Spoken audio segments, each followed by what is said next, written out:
I have so much to say today. On the 78th Indian Independence Day, we are still talking about people of India, so many of them, policing what women should wear. Oh, 100 rupees chunnito మీ ఫ్యామిలీకి respect వస్తుంది. Dupatta పోడుంగ డోళీ. Why are you wearing tights? This is educational institutions who are supposed to be imparting education to kids. There are educational institutions in Chennai. They are apparently very famous, run by really super powerful, politically powerful, hyper moneyed people who fine the boys and girls if they talk to each other. The caste angles are also very hectic. If one caste is girl speaks to another caste boy, then the family comes and has a panchayat in the college. All of this is happening in the 78th year of our Indian independence. Right after this horrific rape and murder of this PG doctor in Kolkata, there have been medical colleges and institutions who are giving diktats on how female doctors should behave, talk, wear. Do not loiter around alone. Well, half of your corridors are dark as what? Your brains, as dark as the inside of your brains. And you want doctors to show up, and then an entire panel of doctors and male ministers sit and decide about calling off a protest where female medicos are talking about their safety. So men decide how, when, and the manner in which women should protest. Women are always soft targets. I saw this tweet. I also posted this on my page today. If two families want to fight with each other, they want to attack the women. If two castes want to attack each other, they attack the women. If it is a problem with religion, they attack the women. If it is two countries, they want to rape the women and murder the children. I mean, what the heck, yeah? I mean, is this ever going to end? I keep speaking about safety for all genders, especially against sexual abuse, because the concept of justice in this country, the process of getting justice in this country is a joke. And it's a very, very horrendous, dark joke. The kind of joke where people laugh at you while you are in misery, that sort of a joke. This is a country where today, on the 78th year of our Indian independence, Asaram Bapu, who has been convicted for a POXO case, which means a child sexual assault on a child. I'm going to say child sexual assault on a child because sometimes it's really not getting through the brains of some people. The man is out on parole for 7 days. Ram Rahim Insan, who is a convicted rapist, is out again. This is his 10th holiday from jail, and he is out right in time for Haryana polls. Nothing happened when the rapist of Bilkis Bano got garlanded. People defended the rapist of the Hathras case, and they hurriedly burned the body of the victim. The police burned the body of the victim, actually. And when some of us actually ask these questions, followers, or rather the blind followers of political parties, called us names, called us toolkits, urban naxals, rise back, converts. I mean, all of this is actually going to come and knock at your door. And when this happens, I don't wish that on you, let me tell you that. But when this happens, and when this comes knocking at your door, there will be nobody left to speak for you, because those who have any common sense would have left the country. And what you'd be left with, I mean, what I'm most disappointed with, right? I saw some of these firebrand politicians and women. I thought they would do better and they would speak up and things like that. None of them really said anything for several days, especially about this Kolkata. In the parliament today, there are a lot of these women politicians who, there are these photographs that come. It made my heart warm and things like that. And some of these people, it took, Mahua Moitra is somebody that I really admired. And now I'm not so sure, right? So it took her 5 days to speak up about this case in Kolkata, and all her friends, ladies, women, representing women in parliament, they have also not said much. I have always said this: when it comes to politicians and political parties, they will all protect their own. If in Tamil Nadu the political parties support my molester, of course I'm not going to be comparing what the extent of the heinous crime that's happening there. If there are people supporting Vairamuthu here, Anu Malik's case is actually very interesting. Singa Alisha Chennai filed a case of sexual harassment for which he filed a case of defamation and lost, and then she eventually won another case or something like that. But this man, despite Singhas naming him openly and saying that he misbehaved with them when they were barely 13, 14, what sort of a moral wiring would your brain have to go and put him as a judge in a position of power in one music singing reality show, and then you'll sit along with him and pretend as if nothing has gone wrong, and then you speak about safety of women in this country? My God, shame on you. So this was me just speaking about my own house, and when I say my own house, I mean my own industry where I have existed. Now if I have to speak about medicine as such, right, the number of especially during the Me Too movement, there were a couple of industries other than the film industry that I thought was in dire, very, very grave, dangerous shape. One was medicine, the other is education, right? Education in general. So in medical colleges, a lot of these PGs or these HODs or college owners end up harassing and haranguing medical students, and then all of these kids who have studied so much just grin and bear it or tolerate the harassment, and some of them commit suicide and it is all covered up. And there are countless of these PG guys who molest and harass and even rape their own juniors. It actually made me feel as if the film industry is far safer for girls than probably studying medicine, right? And then the next was, of course, all of these people who are doing PhDs and the mentors and the kind of power they have over them. People who are signing off on vivas, people who are saying, if I don't sign your attendance, you know what will happen? You better do this and that. And sexual assault on one side, I have heard of all of these taking their professors and seniors and HODs on trips, buying them gifts, sending them on some foreign tour.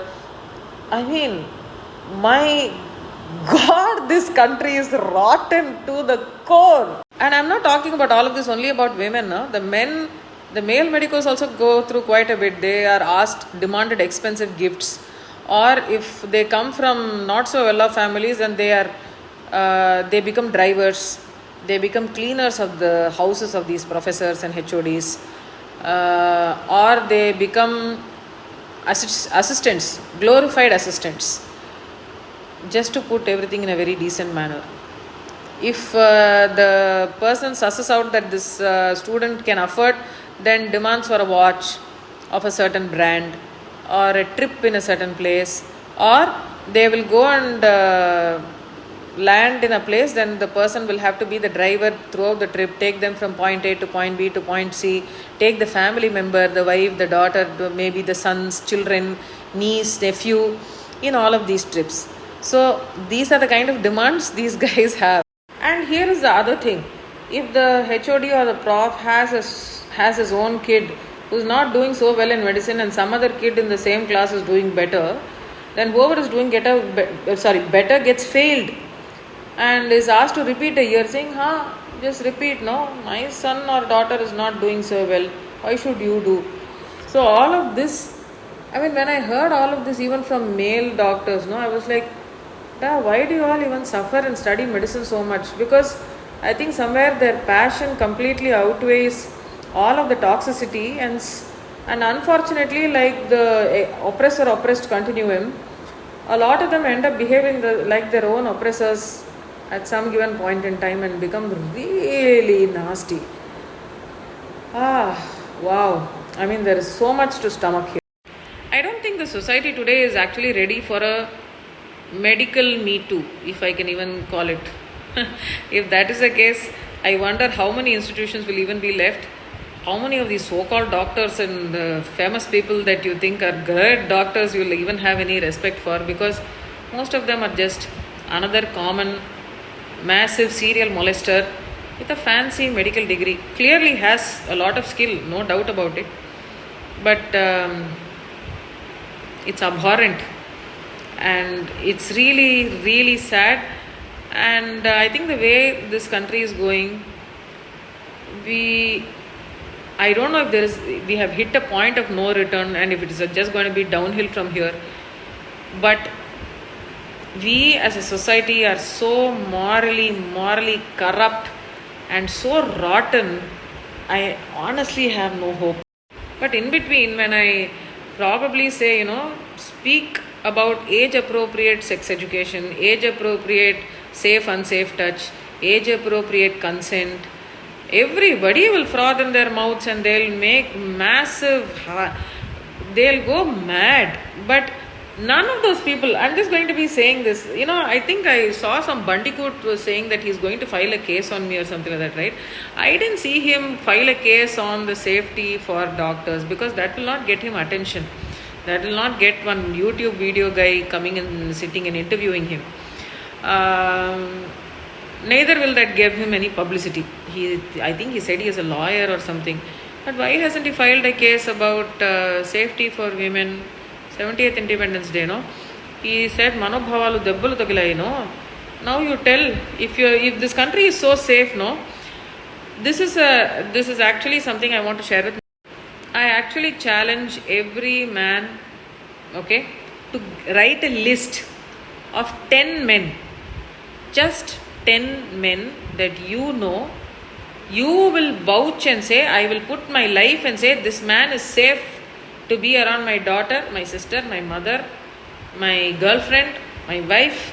I will trust them with my life. Just 10 men. Every man should name 10 men that are absolutely safe to be around the women that they care for. Because any which way, it just takes one comment or one tweet for men on social media to come and abuse and call an actress a slut, ask her how much the rate is. Even that much is not okay. Men on bikes today on the road will randomly go and ask a woman, rate kya hai, rate enta, rate nadi, and all of that. This is the amazing safety in India today. So if somebody's manobhavalu are so hurt to that they are going to go and file a case on this, please go ahead and file a case. I think there are enough and more instances today to say how safe it is for children, for women, where all of you are only telling us that we should wear our dupatta or dress. Even a doctor should not do her duty in the night, pa. If by some chance, if your baby is born at 2 a.m. in the night, no, female doctor will not come. Wait with your pregnant wife. Then who will come and do your delivery? You don't want a male doctor. You don't want a male nurse, because you know you are not going to feel safe. You kinda in that alone you want to follow your gut instinct and then somehow decide all male doctors are unsafe. At that point you will not say not all men and all that. No. Suddenly there your rules will change. You will not respect a doctor for their education at that point. So I think all nurses, all pediatricians, gynecologists, all of these doctors were traditionally, typically ladies, no? They should basically stop working after 6 p.m. until 6 a.m. in the morning. In between, if something happens to you, too bad luck. You were policing us what to do, no? So we will not show up to work.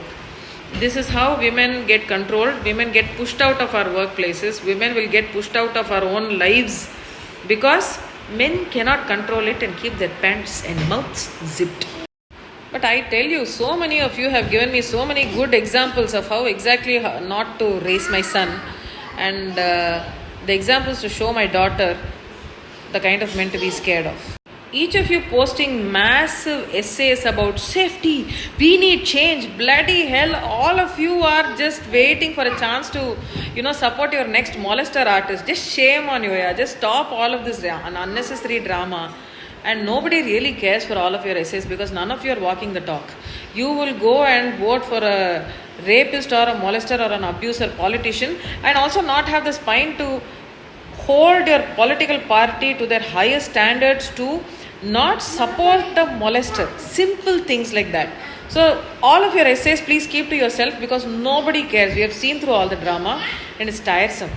Okay? Just tiresome. Just shut up.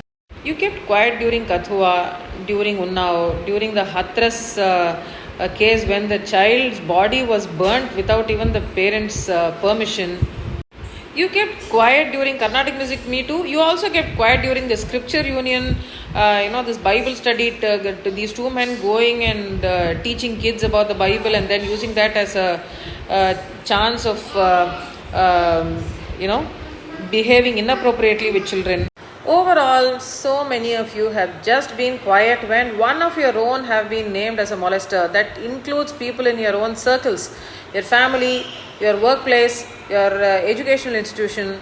What else can I say? I mean, your favorite artist, actor, whatever you want to name it, right?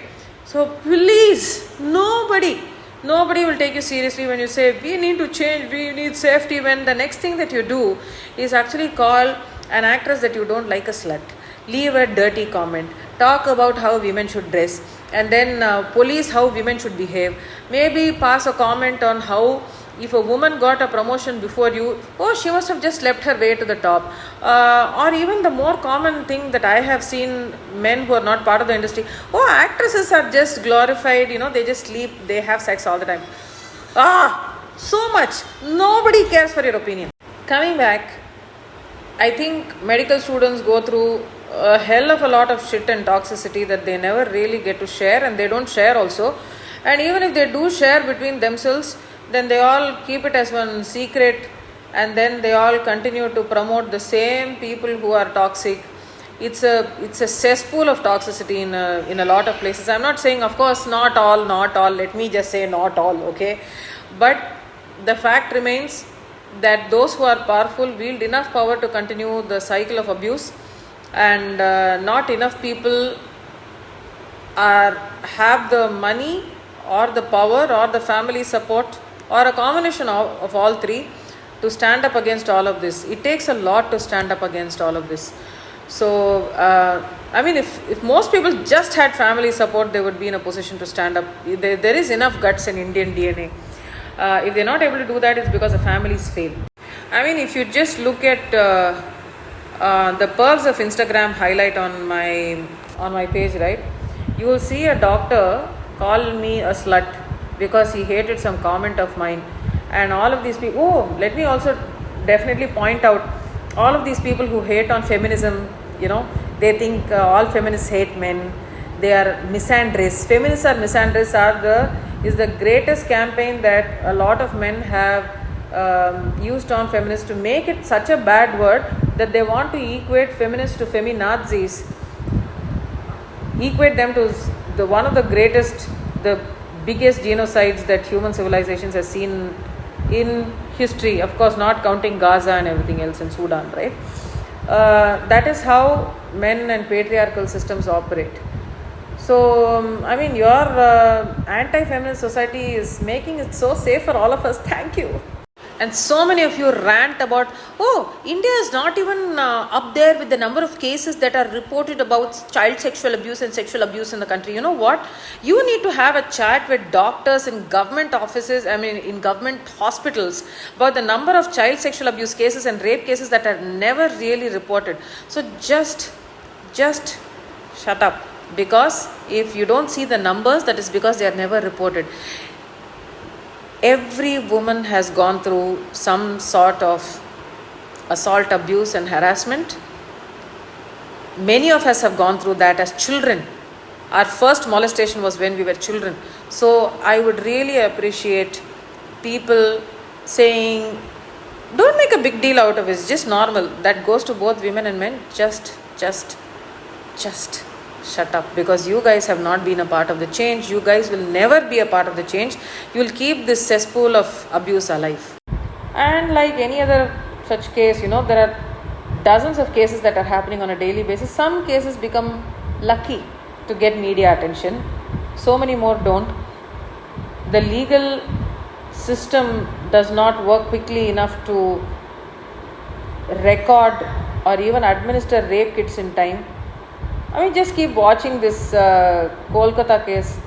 5-6 days later, people will forget. Nobody will remember what happened to this case. Some random guy who may not even be the actual criminal will go to jail. Nobody will find out. Anyway, the hospital is vandalized. So, this is how people will erase all forms of any sort of evidence that is available. I mean, yeah, of course, such a safe country, no? So safe.